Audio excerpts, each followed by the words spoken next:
Nokia को एक समय भारत में काफी ज्यादा पसंद किया जाता था, लेकिन कंपनी के गलत फैसलों के कारण ये ब्रांड हमेशा के लिए डूब गया। आज भी लोग इसकी वापसी का इंतजार कर रहे हैं, लेकिन एप्पल, शाओमी और सैमसंग के बीच इसकी वापसी बेहद मुश्किल नजर आती है। अगर हम फ्लैशबैक में जाएं और भारतीयों के हाथ में मोबाइल सर्च करें तो इसमें आपको सिर्फ वही डिवाइस दिखेंगे जिस पर नोकिया की ब्रांडिंग थी। भारत में फोन का मतलब नोकिया था। नोकिया एक ऐसी पावरफुल कंपनी थी जो अपने प्रोडक्ट्स के हार्डवेयर और बैटरी लाइफ के लिए जानी जाती थी। उस दौरान हर जगह सिर्फ एक ही फोन के चर्चे थे और वो था नोकिया। यूजर्स इस फोन से इतने ज्यादा संतुष्ट थे कि पूरे विश्व में इसका डंका बजने लगा था। कंपनी ने 1996 में अपना पहला इंटरनेट इनेबल्ड फोन लॉन्च किया और फिर इसके बाद company touch screen mobile prototype भी लेकर आई। ये मोबाइल फोन उद्योग में एक क्रांति की शुरुआत थी। फिनिश दिग्गज 1998 में सबसे बड़े सेल फोन निर्माता थे। नोकिया ने मोटोरोला को पछाड़ दिया। ये एक ऐसा कदम था जिसकी भविष्यवाणी करना कठिन था, लेकिन अगर सब ठीक चल रहा था तो आखिर क्या हुआ कि नोकिया रेत की तरह हाथ से फिसलने लगा। यहाँ सिर्फ एक कारण ही नहीं था, यहाँ कई ऐसे कारण थे जिसकी वजह से कंपनी कभी वापसी नहीं कर पाई और स्मार्टफोन की दुनिया में पिछड़ती चली गई। इसमें एक सबसे बड़ा कारण समय के साथ न बदलना था। नोकिया एंड्रॉयड बैंडवैगन का फायदा उठाने में विफल रहा। जब मोबाइल फोन निर्माता अपने स्मार्टफोन को बेहतर बनाने और काम करने में व्यस्त थे तो नोकिया जिद्दी बना रहा। सैमसंग ने जल्द ही अपने एंड्रॉयड आधारित फोन की रेंज लॉन्च की, जो कि काफी किफायती और उपयोगकर्ता के अनुकूल थी। नोकिया का मैनेजमेंट इस धारणा के तहत था कि लोग टच स्क्रीन फोन स्वीकार नहीं करेंगे और क्वार्टी कीपैड लेआउट के साथ जारी रखेंगे। ये भ्रांति उसके पतन की शुरुआत थी। नोकिया ने कभी भी एंड्रॉयड को एक उन्नति के रूप में नहीं माना और न ही एंड्रॉयड ऑपरेटिंग सिस्टम को अपनाना चाहता था। बाजार के रुझान को समझने के बाद नोकिया ने अपना सिम्बियन ऑपरेटिंग सिस्टम पेश किया। हालांकि तब तक बहुत देर हो चुकी थी जब एप्पल और सैमसंग ने अपनी स्थिति मजबूत कर ली थी। सिम्बियन ऑपरेटिंग सिस्टम के लिए कोई पैठ बनाना मुश्किल था। नोकिया के पतन के पीछे ये सबसे बड़ी वजह है। नोकिया की विफलता का एक अन्य कारण माइक्रोसॉफ्ट के साथ गलत समय पर सौदा था। कंपनी ने खुद को माइक्रोसॉफ्ट को ऐसे समय में बेच दिया जब सॉफ्टवेयर दिग्गज घाटे से भरा था। नोकिया इस दौरान अपने सेल्स से कुछ हासिल नहीं कर पाया और उस दौरान एप्पल और सैमसंग अपने प्रोडक्ट में इनोवेशन और टेक्निकल विकास ला रहे थे। नोकिया को बाजार में अपनी स्पीड बढ़ाने में काफी समय लग चुका था और मार्केट भी पूरी तरह बदल चुका था। माइक्रोसॉफ्ट द्वारा नोकिया का अधिग्रहण सबसे बड़ी भूलों में से एक माना जाता है और दोनों साइड को इससे कोई भी फायदा नहीं हुआ। मार्केटिंग रणनीति में पूरी तरह फेल हुई कंपनी।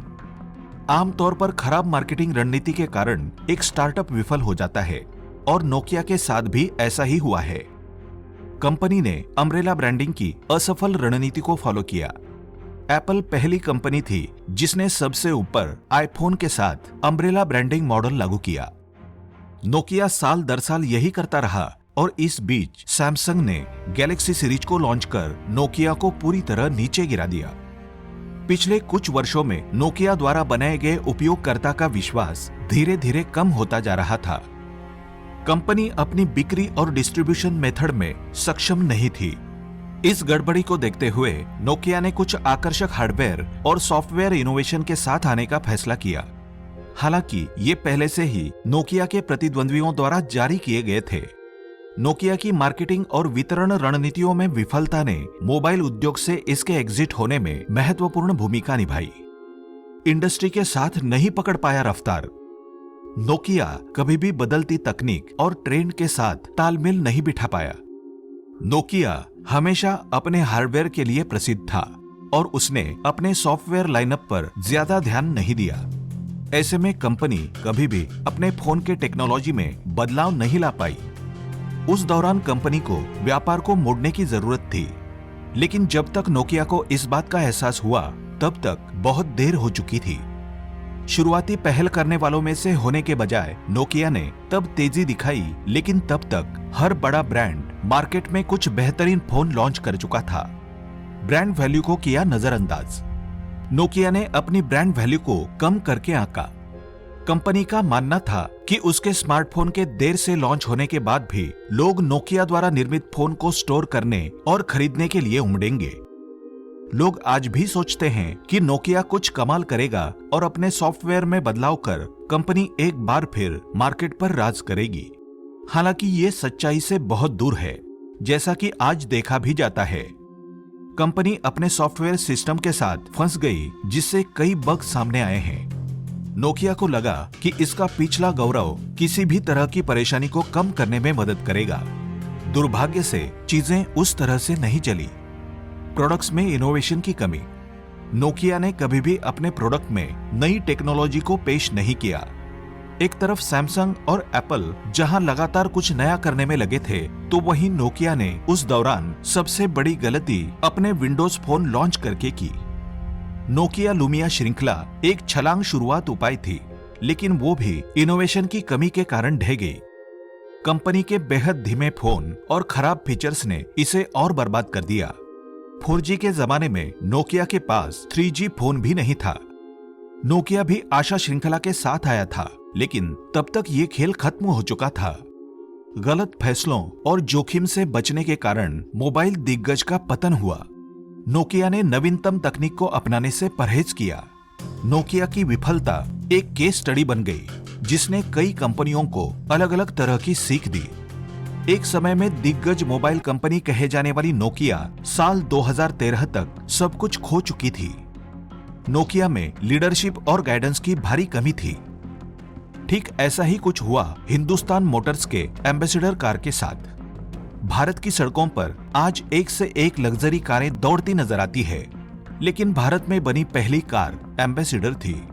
दशकों तक नौकरशाहों और नेताओं की सवारी रही एम्बेसडर अब बहुत ही कम दिखती है, लेकिन आज भी इसके दीवानों की कमी नहीं है। ये यूनाइटेड किंगडम की मॉरिस ऑक्सफोर्ड के बेस पर बनी थी। मॉरिस ऑक्सफोर्ड मॉडल बनाने के लिए मॉरिस मोटर्स के साथ एक टेक्निकल कोलैबोरेशन में कोलकाता में इसका निर्माण हुआ था। इसे ही बाद में HM एम्बेसडर कहा गया। भारत की सड़कों पर पहली एम्बेसडर 1958 में आई थी। Made in India car ambassador को 1960 और 70 के दशक में स्टेटस सिंबल के रूप में देखा जाता था। एम्बेसडर भारत की पहली डीजल कार भी थी। अपनी तगड़ी बनावट और कंफर्टेबल राइड के लिए एम्बेसडर को किंग ऑफ इंडियन रोड्स भी कहा जाता है। इसके साथ ही एम्बेसडर भारत की लंबे समय तक प्रोडक्शन वाली कार भी रही। 1958 से लेकर 2014 तक एम्बेसडर का प्रोडक्शन हुआ। एक रिपोर्ट के मुताबिक 2014 में प्रोडक्शन बंद होने से पहले हिंदुस्तान मोटर्स के एम्बेसडर के टोटल यूनिट्स में से 16% यूनिट भारत सरकार ने खरीदी थी। आज भी भारत के कस्बों और छोटे शहरों में सरकारी अधिकारी ऑफिशियल ट्रांसपोर्ट के रूप में एम्बेसडर पर सफर करते दिख जाएंगे। भारत में 1958 में उतरी एम्बेसडर की कीमत 14,000 रुपए थी, जबकि 2014 में एम्बेसडर की कीमत समय के साथ बढ़कर 5,22,000 हो गई।